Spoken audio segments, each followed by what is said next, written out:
يمام وليا يمام ولي الهوى يمام وليا بسمة بتقهر الهموم والامل يملاها عمري الظلم ما يدوم وارضك ما بننساها بسمة بتقهر الهموم والامل يملاها عمري الظلم ما يدوم وارضك ما بننساها والكون كله بيحضر لعرس الحرية يمام ولي الهوى يمام وليا أعوذ بالله من الشيطان الرجيم بسم الله الرحمن الرحيم الحمد لله رب العالمين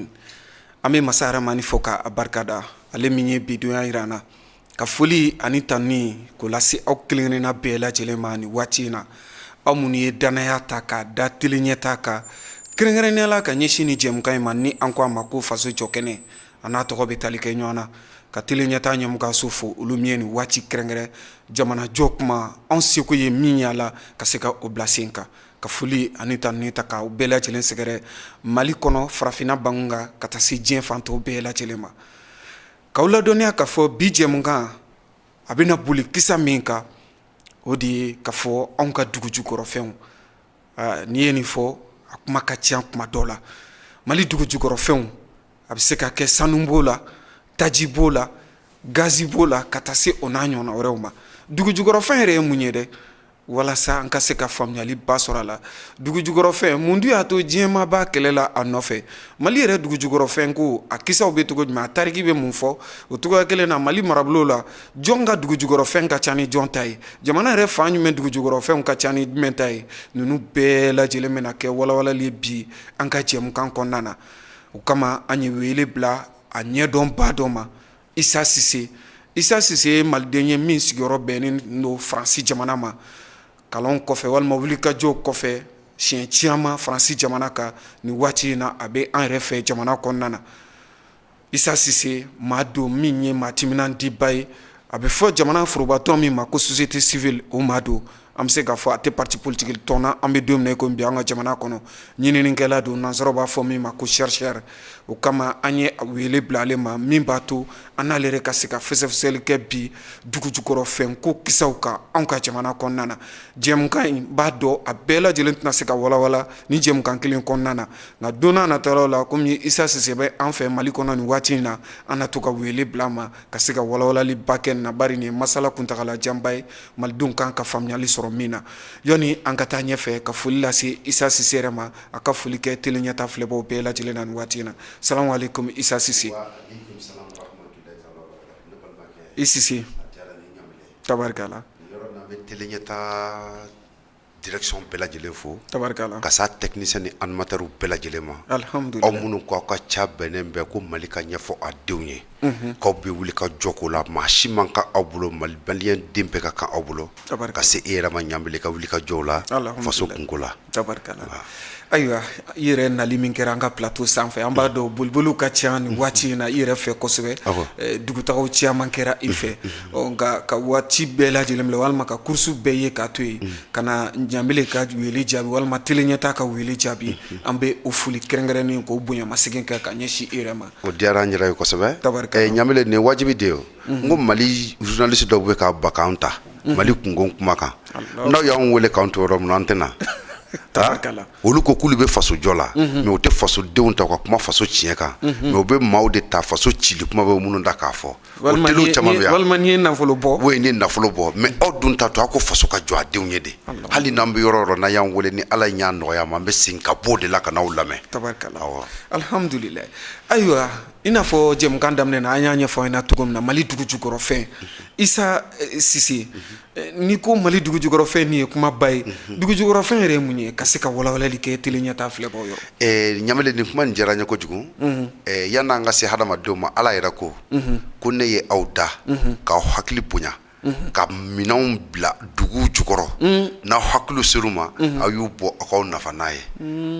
o ye kuranɛ haya ni ala yɛrɛ kumakan de alhamdulillah ko diɲɛ hɛrɛ ale ala de y'a dilan k'a sigi cogo la dugu jukɔrɔlaw la a bɛɛ n'a magoɲata don mais n'aw hakili ser'u ma wagati min aw b'u bɔ k'aw nafa n'a ye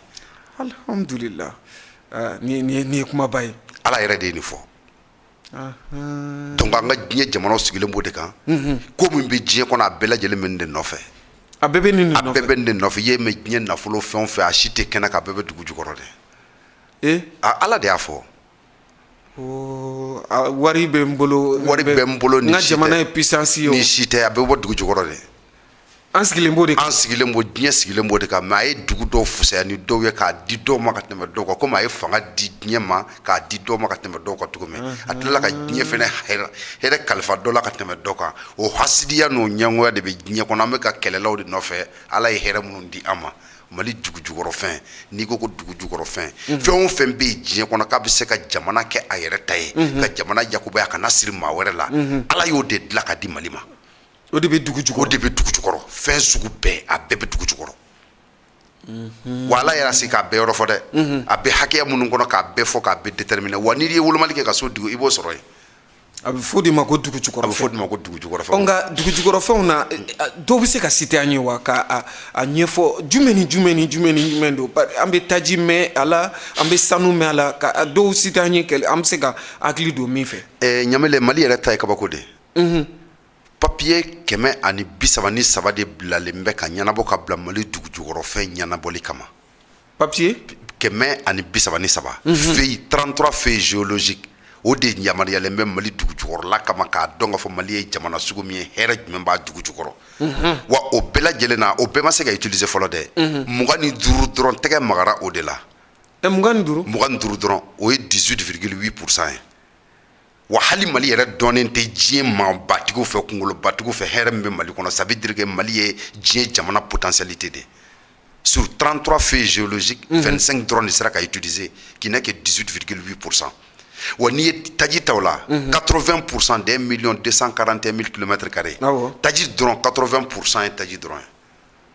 du territoire malien. 80% du territoire malien est couvert d'hydrocarbures. taji min bɛ an ka dugukolo jukɔrɔ 80% du territoire malien est couvert d'hydrocarbures. Kidali jamana kan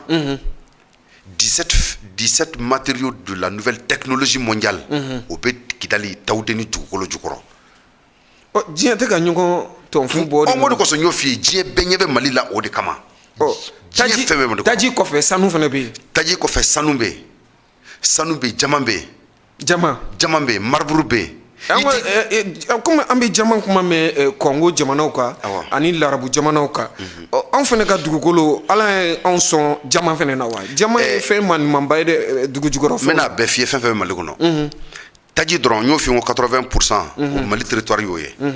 o bɛ yɔrɔ jumɛn hydrocarbures bɛ min mali kɔnɔ a bɛ 8e région na a bɛ 7e région na a bɛ 6e région na a bɛ 2e région na a bɛ 1e région na mali kɔnɔ ni jamanaw bɛɛ sigilen bɛ taji de kan. wa fosse dɔ b'o bɛɛ kɔnɔ o bɛ 2e région na naran de naran fosse de ka bon ni mali bassin bɛɛ ye. naran kelen o taji de b'a ta nara fo gawo dugu jukɔrɔ. o bɛɛ dugu jukɔrɔ taji woyolen bɛ o dugu jukɔrɔ. segu mɔpti kucala sikaso nin bɛɛ sigilen bɛ pétrole de kan nin bɛɛ bɛ pétrole kan fo gawo mara fo gawo jamana kɔnɔ ça c'est le fosse de naran. kucala bɛ taji kan. n b'a bɛɛ jamana si tɛ dugu foyi tɛ mali kɔnɔ diɲɛ na min sigilen tɛ taji 80% du territoire malien e kɔni b'a dɔn o ye min kɔni ye o bɛɛ ye taji ye mali kɔnɔ o y'o ye tawudeni lulimadɛni temasina gawo kulukoro n'i taara ka taa jema bafulabe ani yelimani o mara fana taji de bɛ yen fana première région kɔnɔ bon taji fana bɛ mali yɔrɔ fila fana na o potentialité yɛrɛ dɔnnen tɛ kosɛbɛ. Mali ni Burkina ye kɛlɛ kɛ yɔrɔ dɔ nɔfɛ Musa tile la fɔ ko la guerre de Noël 160 km de long 30 km de large taji de bɛ yen gazi de bɛ yen hydrogène de bɛ yen Musa ko k'ale bɛ sa de a bɛ di Mali de ma Mali ta de don bon taji be ni boro fana kana buguni fen do be taji kofo o be ka développer buguni mara kana bi ka teme fen be kan kérosène be bo de la kérosène du be bo pétrole de la donc ali buguni fana sigile mbo sanfé baro tan amana kana fana nyafo inshallah nene afumnya istue asitelu damne taji be diamant be pierre et métaux précieux or première région,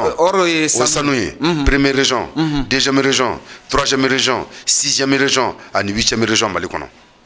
Djama, première région, troisième région, Malikono. Kayi ni sika so sigilembe Djama neka. Djama? Djama, kayi ni sika so sigilembe Djama neka. Djama nebe.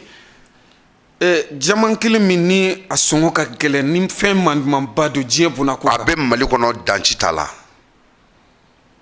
Kayi ani sikaso olu be obe ko fwanyi o fo estimation be bo atrade fo gasi kono jaman be sanu be mudu city fanga kono olu fana be o fana kono nana donc ni yo ta 8e région kono ñofi ngo ya 17 matériaux spéciaux qui rentrent dans la nouvelle technologie mondiale o bela jelembe tawdini mara kono 8e région na onga ambe fendo me Niger jamana kan na be fama ko uranium o fene ban fe wa uranium dinga sawa de be mali kono uranium a dinga saba de be mali kono ngale be bama elema ka ke courant alle be courant o gele na o ba fo mi ma ko bombe atomique abe ko abodla wa na fa wala fana bala min to chie uranium no phosphate tenga ke sene ke fon koro uranium bo fana ke uranium bo fana ke donc ni e o ta 608e région ta ko laje fer be mali kono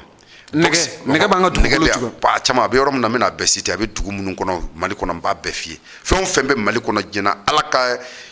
yamari se ko fe ana nyinjiri bulika jomunu ke mali dugukolo misigara jarati tanta do femme be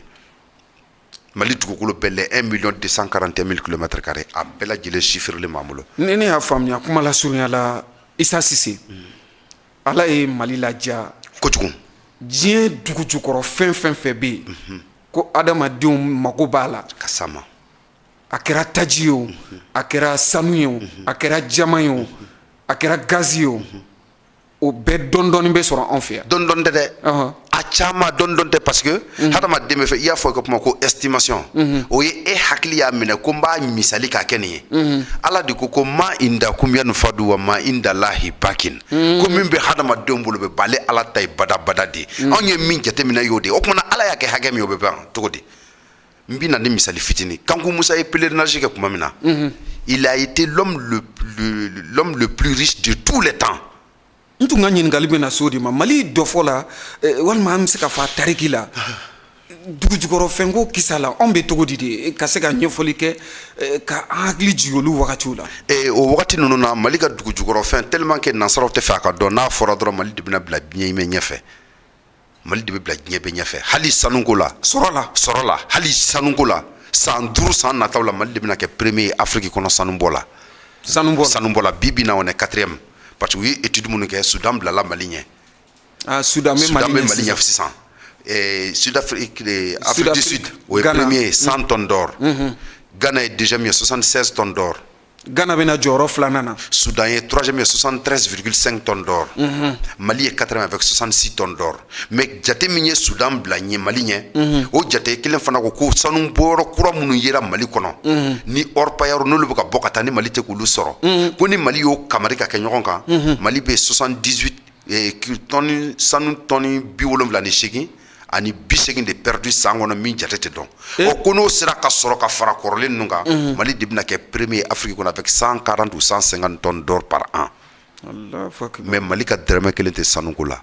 mali ka hɛrɛ kelen tɛ sanuko la hɛrɛ kisɛ kelen tɛ se mali ma sanuko la an bɛna se o yɔrɔ ma ni ala ka jɛ nka historique la i b'a ye k'a fɔ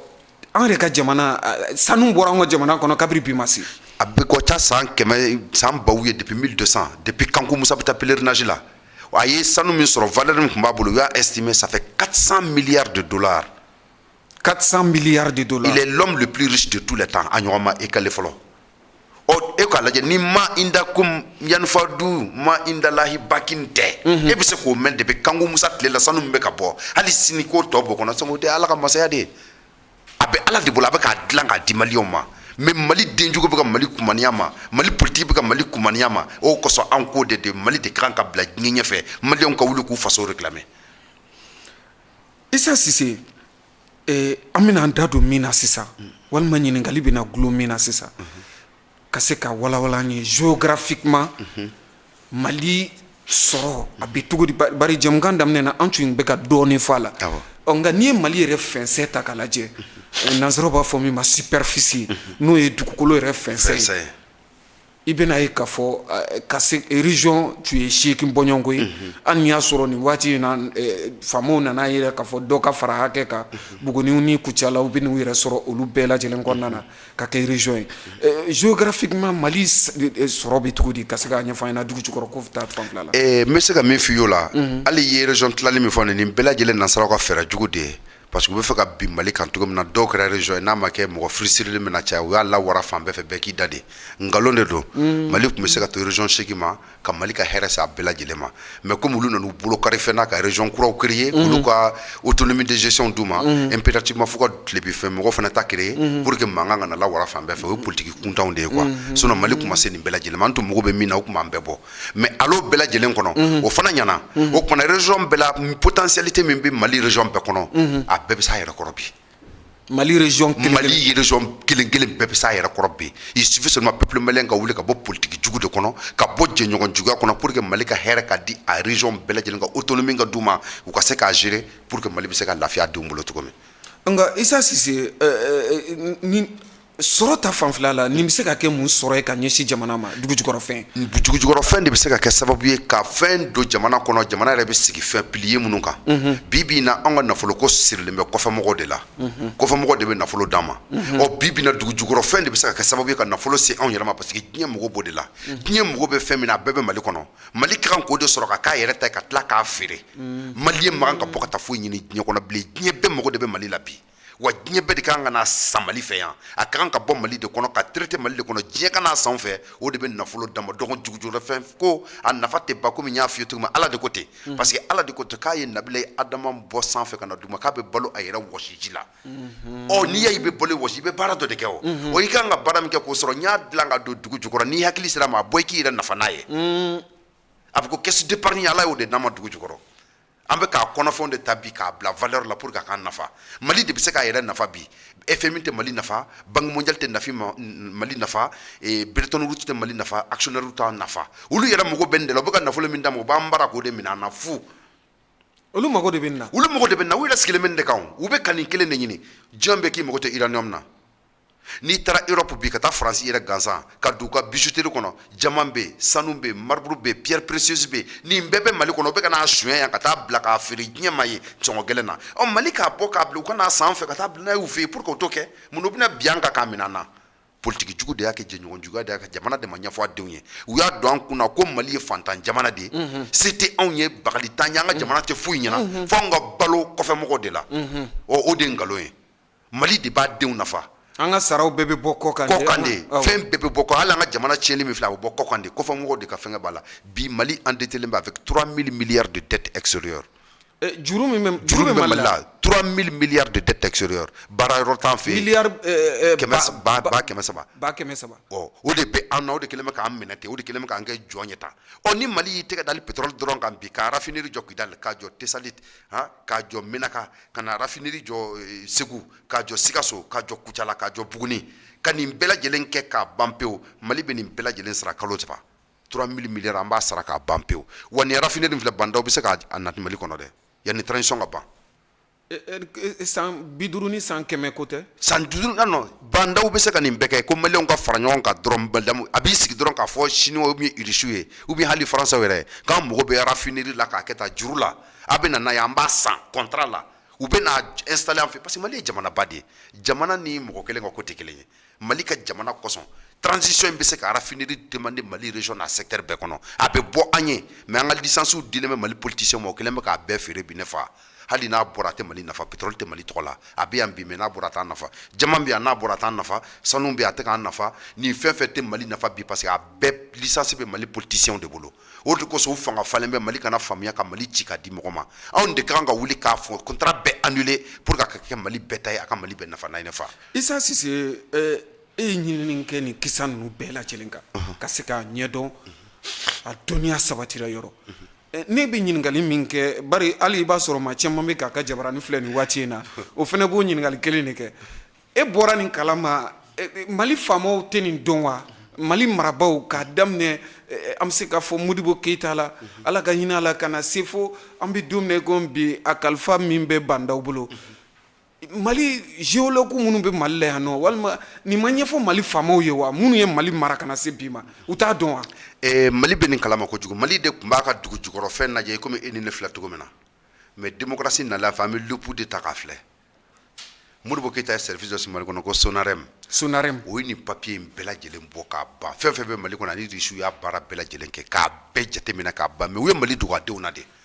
bon Mali tiɲɛ tɛ Mali kɔnɔ dɛ ne ye tagama min kɛ o de ye n bɔ nin kalama n ka san 20 sigi France jamana kan wa n y'a tiɲɛ tɔ dafa n bolo yen de parce que a ko tɔ nana laban français yɛrɛ de bolo k'a tɔ bila en valeur u ye service dɔ sigi ko OREP nana ka na Mali valoriser k'i bolo da ka recherche minnu kɛ o document tɔ an y'olu de sɔrɔ maintenant olu tiɲɛ kisɛw tiɲɛ minnu ma fɔ Mali kɔnɔ min ma ɲɛfɔ maliyɛnw ye pour que an ka jan ni maliyɛnw ka dɔn k'an jigi bɔ jɛɲɔgɔn juguya kan an ka da an yɛrɛ la ka Mali hɛrɛ ɲini a denw ye pour que kɛwale ɲuman bɛ kɛ jamana in kɔnɔ ne y'a faamuya u b'a kalama u b'a bɛɛ kalama Mali marabaa bɛɛ bɛ nin kalama Mali marabaa bɛɛ b'a kalama o de kosɔn u yɛrɛ de ta don u b'a kalama ministre fɛn fɛn bɛ na min ɲɛsilen don dugu jukɔrɔ fɛn ma o bɛɛ bɛ nin kalama u b'a kalama o de kosɔn u ni diɲɛ mɔgɔ jɛlen b'a la parce que contrat dɔ de b'an ka jamana kɔnɔ u b'a fɔ o ma ko CPP contrat de production de partage de production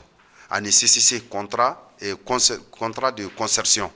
donc o mun bolo u ni diɲɛ mɔgɔ bɛ jɛ a la k'olu ta hɛrɛ d'u ma olu k'a tɔw ta ça le regarde pas Mali sanuko fila t'an nafa parce que maa ɲanamaba 3 de bɛ Mali kɔnɔ ani commerçant belebele 2 Mali sanuko contrôle b'olu dɔrɔn de bolo Mali tɔgɔ tɛ dɛ olu yɛrɛ tɔgɔ la maa 3 dɔrɔn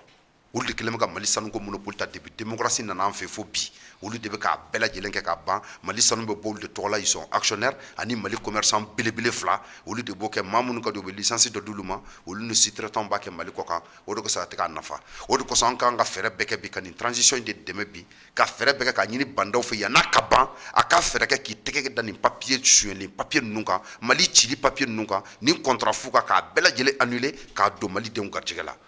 Mali denw ka sɔrɔ ni Ala sɔnna ma inchallah an b'a jigiya k'a fɔ jamana faamaw u ɲɛ b'an na u tulo b'an na nin waati in na Issa Sise an bɛ don min na ko bi Mali dugu jukɔrɔ fɛnko a bɛ lahalaya jumɛn na ni Ala sɔnna ma baro tako 2nan na an bɛ segin ka na mankutu kɔfɛ ka se ka walawalali kɛ o la inchallah an bɛ taa mankutu kɛnɛ kan ni o ye baramuso maaw ka mankutu ye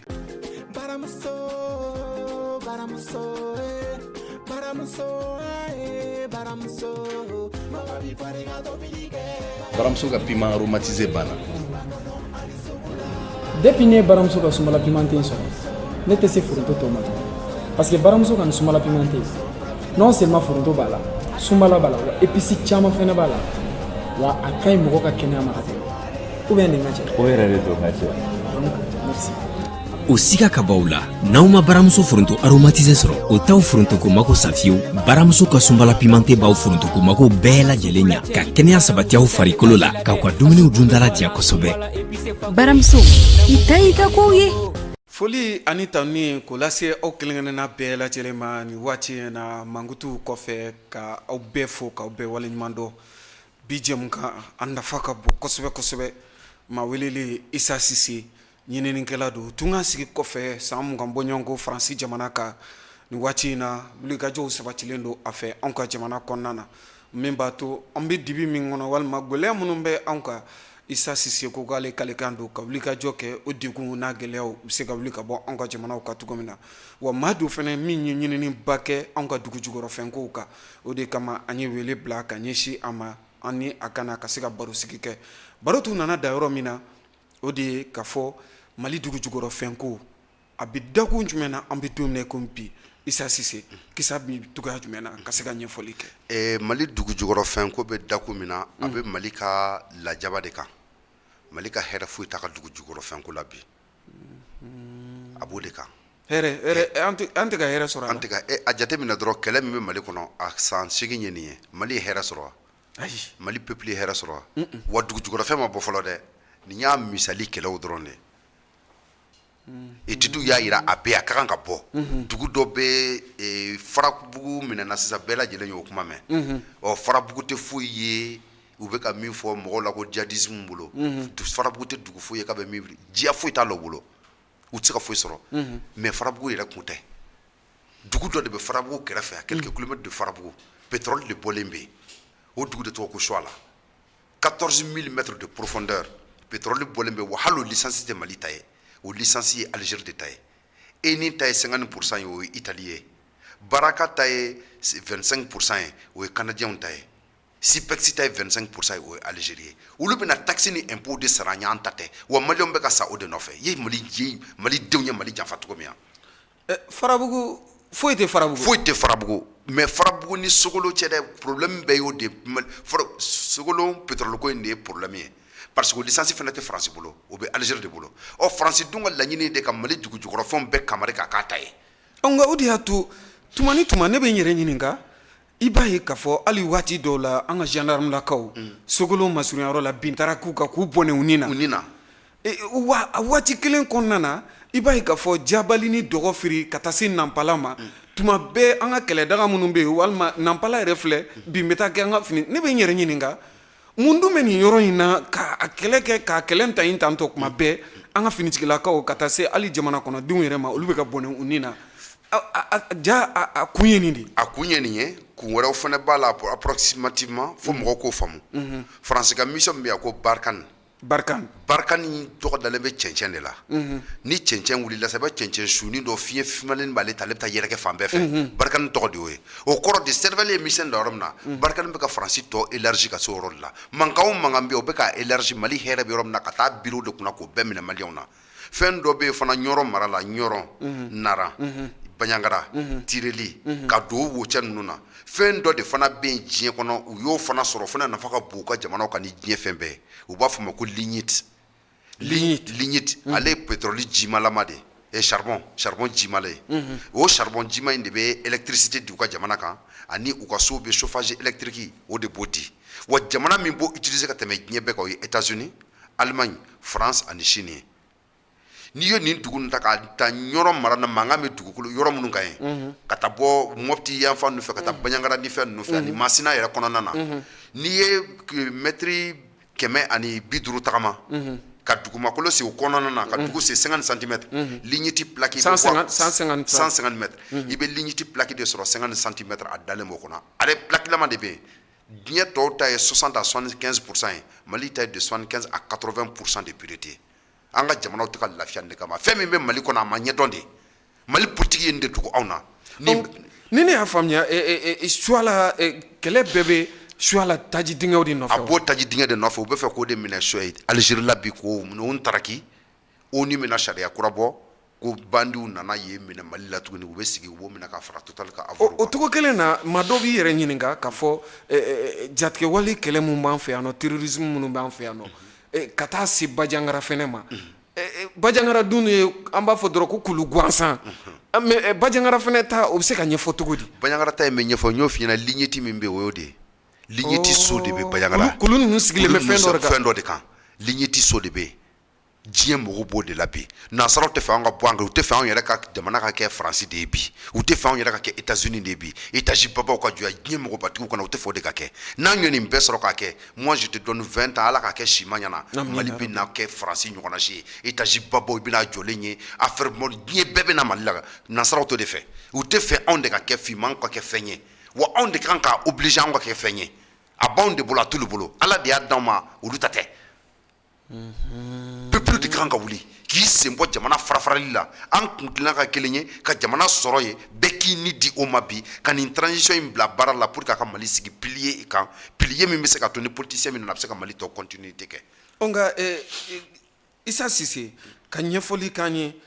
an b'a dɔn kɔni k'a fɔ fɛn min bɔli kɔni bɛ an ka jamana kɔnɔ min tɛ dogo la ni maliden yɛrɛ bɛɛ b'o dɔn o ye sanu ye nka dugu jukɔrɔ fɛn wɛrɛw bɛ an fɛ min bɛ ka bɔ an ka jamana kɔnɔ an bɛ don min na ko bi min ni sanu tɛ kelen wa dugu jukɔrɔ fɛn caman bɔ mɔgɔw ma sanu ko faamu Mali kɔnɔ sanu dɔrɔn tɛ Mali kɔnɔ dɛ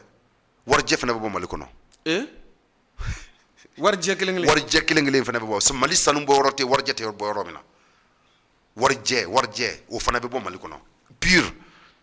warijɛ yɛrɛ an bɛ fɔ ko gali ni warijɛ simple cɛ 3 cɛ 30 a bɛɛ bɛ bɔ Mali kɔnɔ yan mais u da ma deli k'o fɔ an ye a contrat be o be ka bɔ sisan wa a be ka bɔ sisan Mali jugujugura fɛnw be minnu be ka bɔ Buguni mara la fɛn dɔ be yen o fana ka fisa ni diɲɛlatigɛ fɛn bɛɛ o ye Buguni sɔrɔba dɔ ye a fɔ ma ko lithium an b'a tɔgɔ min ka ale ye métal réactif de ye a métal nin ka teli kojugu nɛgɛw la i b'a dɔn o bɛ kɛ min ya o de bɛ fataw furakɛ o ye fura de a ka jugu de ma kojugu mais o contrat bɛ canadien bolo bi australien bolo astafurla o bɛ ka bɔ olu bɛ k'o bɔ Buguni mara la ka tɛmɛ diɲɛ fɛ Mali foyi tɛ Mali kɔnɔ ko tɛgɛ bɛ suru fɛn min na k'a tɛ ka bɔ bi nka Mali tajiko bɛ cogo di hali ni y'a sɔrɔ waati tɛmɛnenw na an ka jamana masakɛ kɔrɔ Ala ka hinɛ a la Amadu Tumani Ture ale tun ye wulikajɔw bila sen kan wagati dɔw la ka australiens wele ka na anw ka jamana kɔnɔ Mali taji bɔ ko tun kuma fɔra nka an t'a dɔn a kisaw danna cogo min na bari Mali kow tɛ bɔ tɛnɛnna ni ka kari sɔrɔ a kow kɛra cogo di taji ko bɛ dabolo jumɛn na sisan n bɛ k'o de f'i ɲɛna o de kosɔn i b'a ye o la ko Mali yɛrɛ cira o don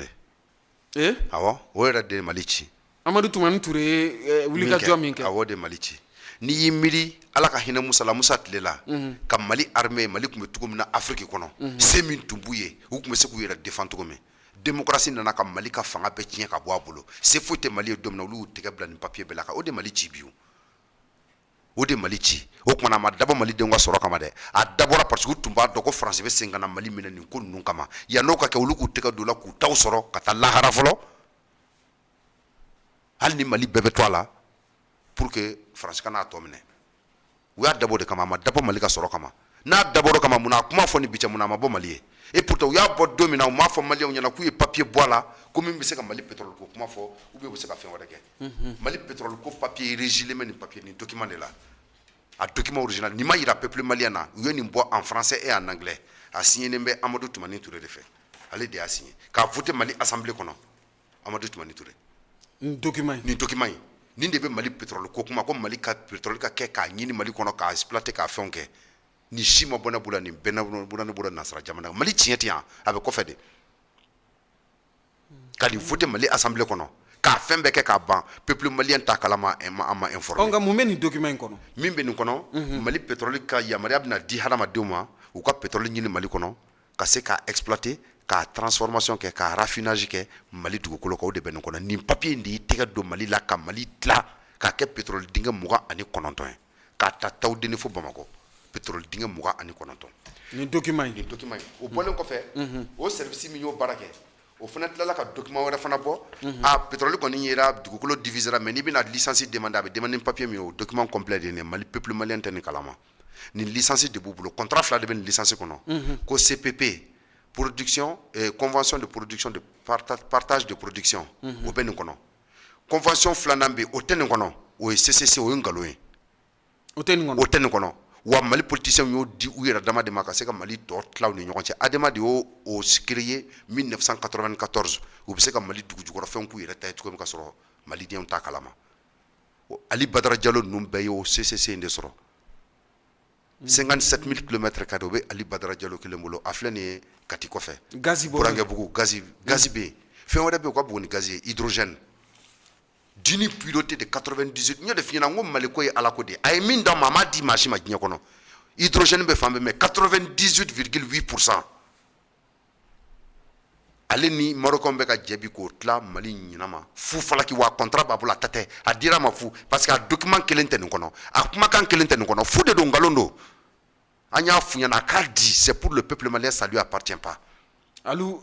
Badara ADP Maliba olu bɛɛ ye faso jɔlaw ye olu bɛɛ lajɛlen jamana Alou ko k'a bɛna jaabi di nin na walima ni Alou ko k'a ne bɛ sigi ka kuma na e labɛnnen don ne kɛmɛ k'a makɔnɔ yɛrɛ de kama n bɛ fɛ dɛ a ka n wele yɛrɛ de n ba labɛnnen yɛrɛ de don ka Alou Badara Diallo makɔnɔ a kana ani ne ka jɛ an ka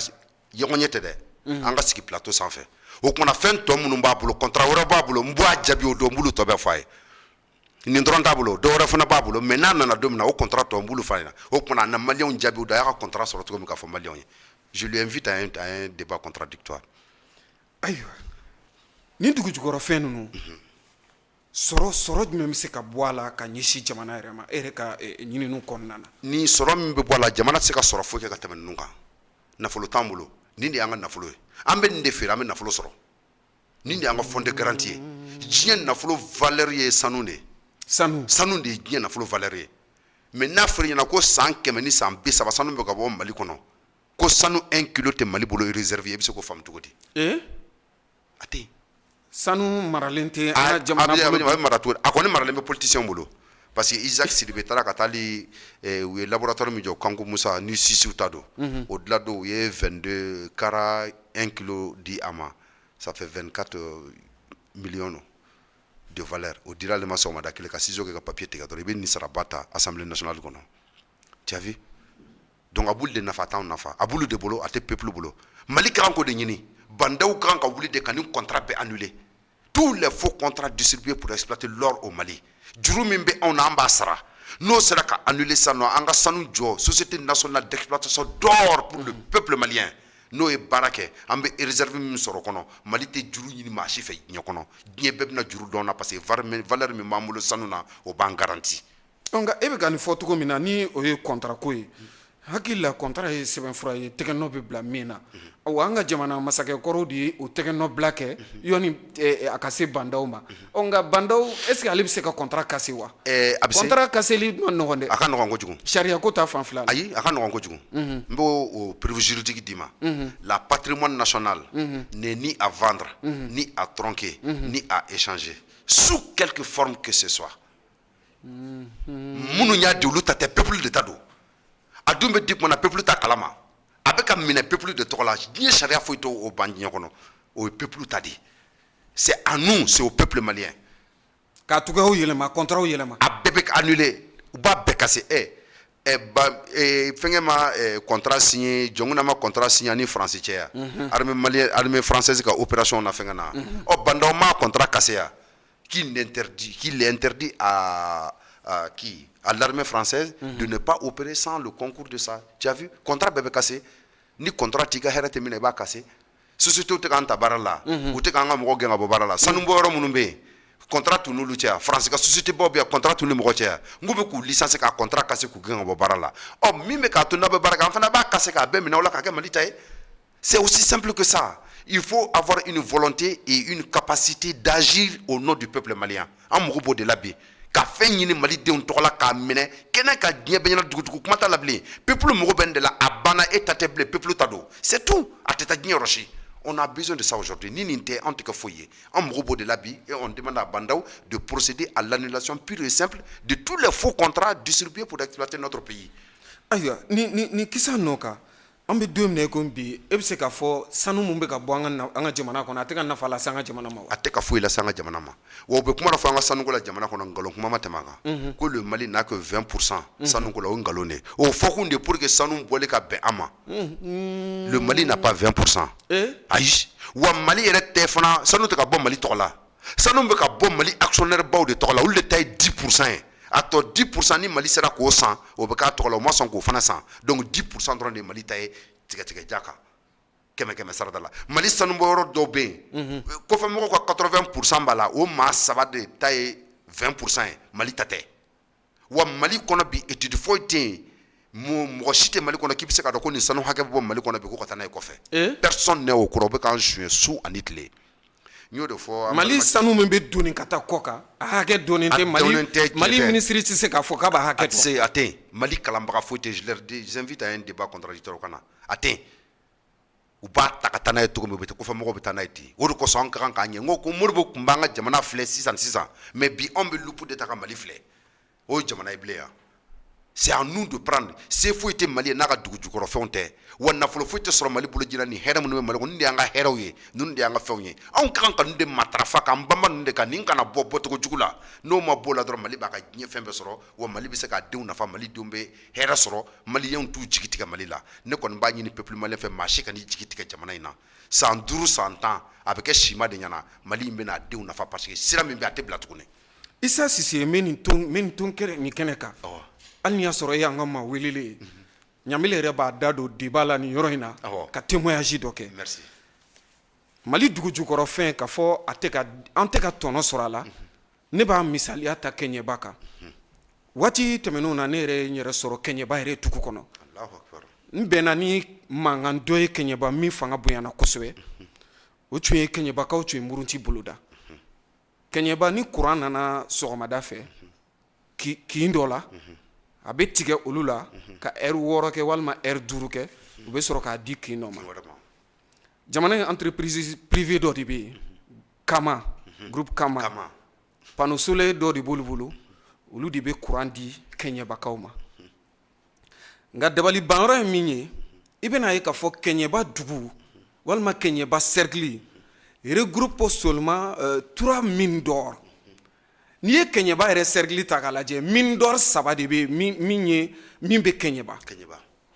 nka bamananw bɛ kuma dɔ fɔ kaana ku bɛ ji la nka minɔgɔ bɛ na ɲini k'a faga mine d'or 3 bɛ se ka kɛ cercle kelen na cogo di o cercle kelen ka si dibi la i b'a ye a bɛ tɛgɛ diɲɛ jamana si la bari minnu yɛrɛ bɛ na an ka sanu bɔ Mali la yan nɔ Ghana ni Afrique du Sud olu ko k'o tɛ se ka kɛ cogo si la alors que n'i y'a ta k'a lajɛ a mine d'or kelen-kelenna bɛ se ka kɛɲɛba ville servi courant na 24 heures sur 24 courant tɛ tigɛ o b'a jira k'a fɔ sanu yɛrɛ nafa kɔni anw ka jamana kɔni ka kisa gɛlɛn don dɛ an ka kuma daminɛ an y'o de fɔ n ko dugu jukɔrɔ fɛn tɔgɔ fɔ Mali kɔnɔ mais o ntɔɲɔ de yɛrɛ bɛ Mali kan le fait k'a yera Mali kɔnɔ o de kɛra ntɔɲɔ ye Mali ma parce que a ma denw sɔrɔ minnu kɛra Modibo Keyita ɲɔgɔnna se k'u ka ɲɛnamaya bila ko fɔ Mali ka jɔ nka n'i y'a faamuya sa dɔw kɔni bɛ ka kɛ bana ye nin cogoya in na tan an ka jamana kɔnɔ mais diɲɛ a lajɛ kɛ Mali de bɛ kɛ milliardaire ye i bɛ kɛ milliard déclaré Mali kɔnɔ suko n'a dugusɛjɛ cɛ milliardaire Mali ye i bɛ kɛ milliardaire ye Mali kɔnɔ Ali Badara Jalo ka k'a lajɛ kɛ c'est multimilliardaire a bɛ baara jumɛn kɛ a tun tɛ sanuko kan bi a bɛna sanuko bila maintenant ka don pétrole ko ni gaz ko ni hydrogène ko la o ye kɔlɔkɔlɔ milliardaire ko ya contrat fu kan jamana sueli jamana armée bɛ ka san nkalon kan a hɛrɛw bɛ de bolo o n'a ɲɔgɔnna camanba n'i y'a ye an b'ale ta fɔ k'an dulon a la parce que u ye contrat caman annulé comme ale ta kɔni o de bɛ kɛnɛ kan o ye kɛnɛkan ta ye o dalen bɛ o de kosɔn an b'o fɔ sinon contrat tɔ bɛɛ bɛ yen an b'a bɛɛ lajɛlen kalama contrat fɛn fɛn utilisera Mali kɔnɔ jɔngu dɔw ye minnu feere o Bubu Sisew nana minnu ɲagami o Amadu Tumani Ture ye minnu di o a bɛɛ date dira kun min na a bɛɛ b'an bolo wa n'a bɛɛ bɔra Faransi yan kuma tɛ ayiwa jɛmukan waati la ko don waati min tun kalifanara o sera an bɛ se k'a fɔ ten tɔ cogo na bi jɛmukan kɛnɛ kan nin tɛna kɛ an ka baro laban ye ni Ala sɔnna ma ka to ka wele bila i ma min b'a to an ka se ka walawalali kɛ nin n'a ɲɔgɔnna masala walima babu la faamuya bɛ se ka sɔrɔ a la cogo min na Isa Sise ni ma ko k'e ka kumakan laban fɔ nin jɛmukan kɛnɛ kan bi Mali ressources minières ko la e bɛ se ka mun sɔrɔ k'a fɔ dakuruɲa fila n bɛ se ka min fɔ n b'a ɲini maliyɛnw fɛ n ko na maa jumɛn de sɔrɔla dunuya bɛɛ k'a fɔ sɛ ye k'a kana fan da siraba kan ka taa da kɛrɛfɛ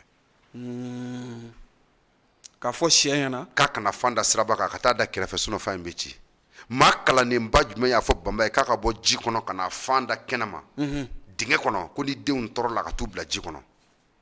nansara jumɛn y'a fɔ samaw ɲɛna ko n'olu ye den sɔrɔ ko samaw la kɔrɔbalenba de kan ka den in éduquer k'a kɛ k'a don kulu cɛ la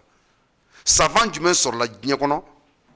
k'a fɔ solonin ye k'a ka taa yiriwo sen k'a fan da o kɔnɔ k'a datugu ni den in tɔɔrɔ la a kana don ka dumuni di den ma masa min y'o kɛ o de ko k'ale ye anw hadamadenw da k'an fusaya baganw ye baganw sera ka miiri ka hakili sɔrɔ k'u yɛrɛ dilan mais munna maliyɛnw tɛ wuli bi pour que anw k'an yɛrɛ dilan ka Ala in ka masaya d'a ma ka Mali minɛ k'a d'a denw ma ko dɔ kuma sera sa peuple malien ka foli ni barika da k'aw ye ka fɔ ko Mali ka kan ka jɔ a denw ye